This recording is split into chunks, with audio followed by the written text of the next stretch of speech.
जय श्री कृष्ण। ब्रह्मखंड अध्याय 22। ब्रह्मा जी के पुत्रों के नामों की व्युत्पत्ति। सौती कहते हैं, हे शौनक जी, तदंतर कुछ कल्प व्यतीत होने पर जब ब्रह्मा जी पुनः सृष्टि कार्य में संलग्न हुए, तब उनके नरद नामक कंठ देश से मरीचि आदि मुनियों के साथ वे शाप मुक्त मुनि प्रकट हुए। इसी कारण से उन मुनींद्र की नारद नाम से ख्याति हुई। ब्रह्मा जी का जो पुत्र उनके चेतस अर्थात चित्त से प्रकट हुआ, उसका नाम उन्होंने प्रचेता रखा। जो उनके दक्षिण पार्श्व से सहसा उत्पन्न हुआ, वह सब कर्मों में दक्ष होने के कारण दक्ष कहलाया। वेदों में कर्दम शब्द छाया के अर्थ में विद्यमान है।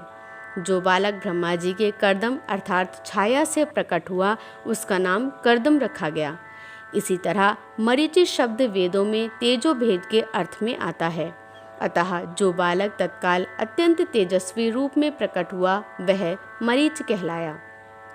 जिस बालक ने जन्मांतर में क्रतु संग अर्थात यज्ञ समूह का संपादन किया था, वह वर्तमान जन्म में ब्रह्मा जी का पुत्र होने पर भी उसी क्रतु के नाम पर क्रतु कहलाया। ब्रह्मा जी का मुख प्रधान अंग है। उस अंग से उत्पन्न हुआ बालक ईर अर्थात तेजस्वी था, इसलिए अंगिरा नाम से प्रसिद्ध हुआ। हे शौनक, भृगु शब्द अत्यंत तेजस्वी के अर्थ में विद्यमान है।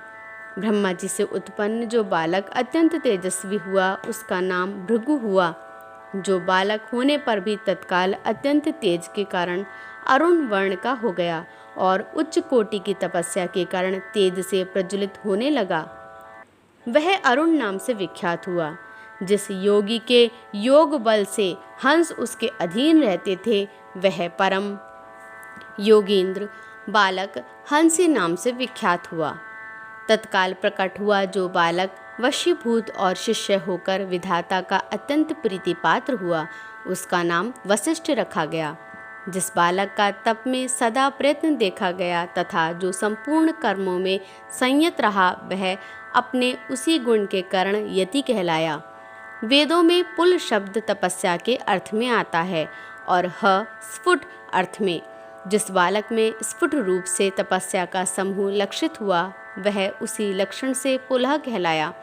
पुल का अर्थ है तपह समूह और स्तय शब्द अस्ति है के अर्थ में आया है। जिसके पूर्व जन्मों के तपह समूह विद्यमान है, इसी कारण जो तपह संग स्वरूप है, वह इसी व्युत्पत्ति के द्वारा पुलसत्य के नाम से विख्यात हुआ। त्रि शब्द त्रिगुणमयी प्रकृति के अर्थ में आता है और विष्णु के अर्थ में। जिसकी उन दोनों के प्रति समान भक्ति है, उस बालक को अत्रि कहा गया। जिसके मस्तक पर तपस्या के तेज से प्रकट हुई अग्नि शिखा स्वरूपणी 5 जटाएं थीं, उसका नाम पंचशिख हुआ।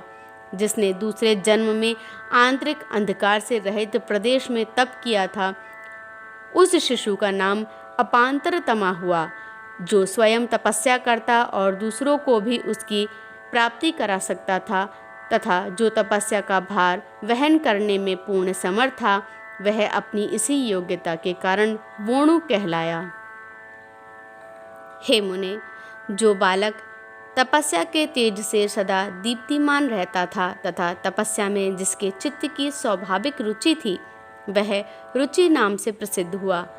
जो ब्रह्मा जी के क्रोध के समय 11 की संख्या में प्रकट हुए और रोने लगे, वे रोदन के ही कारण रुद्र कहलाए। सौती फिर बोले, जिनमें सत्व गुण की प्रधानता है, वे भगवान विष्णु पालक हैं। रजोगुण प्रधान ब्रह्मा सृष्टि करता है तथा जिनमें तमोगुण की प्रधानता है, वे रुद्र कहे गए हैं। उनके वेग को रोकना कठिन है, वे बड़े भयंकर हैं। उन रुद्रों में से एक का नाम कालाग्नि रुद्र है, जो भगवान शंकर के अंश हैं। वे ही जगत का संहार करने वाले हैं। शुद्ध सत्व स्वरूप जो शिव हैं, वे सत्पुरुषों को कल्याण प्रदान करने वाले हैं। अन्य रुद्र श्री कृष्ण की कला मात्र हैं। केवल भगवान विष्णु और शंकर उन परिपूर्णतम भगवान श्री कृष्ण के 2 अंश हैं। वे दोनों ही समान सत्व स्वरूप हैं। हे ब्राह्मण, यह बात मैंने रुद्र की उत्पत्ति के प्रसंग में बताई है, आप उसे भूल क्यों रहे हैं? सच है, सभी लोग भगवान की माया से मोहित हो जाते हैं। मुनियों को भी मतिभ्रम हो जाया करता है। सनक ब्रह्मा के प्रथम, सनंदन द्वितीय, सनातन तृतीय और भगवान सनत कुमार चतुर्थ पुत्र हैं। हे मुने, ब्रह्मा जी ने उन प्रथम 4 पुत्रों से सृष्टि करने के लिए कहा, परंतु उनके लिए यह कार्य असह्य हो गया। इससे ब्रह्मा जी को बड़ा क्रोध हुआ। उसी क्रोध से रुद्रों की उत्पत्ति हुई।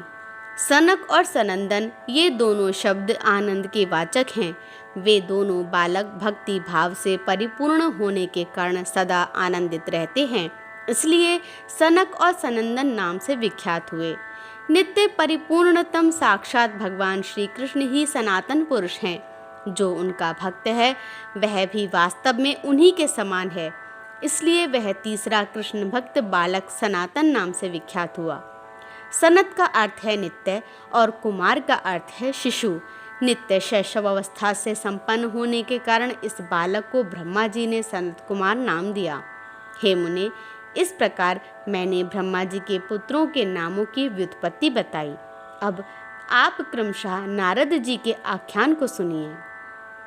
इस प्रकार ब्रह्मखंड में 22वां अध्याय पूरा हुआ। कल हम ब्रह्मा जी से सृष्टि के लिए दार परिग्रह की प्रेरणा पाकर डरे हुए नारद का स्त्री संग्रह के दोष बताकर तप के लिए जाने की आज्ञा मांगने का जो प्रसंग है उसका पाठ करेंगे। भगवान श्री कृष्ण आप सब पर अपनी कृपा बनाए रखें। नमः पार्वती पतये हर हर हर महादेव। जय जय श्री राधे, जय जय श्री राधे, जय जय श्री राधे।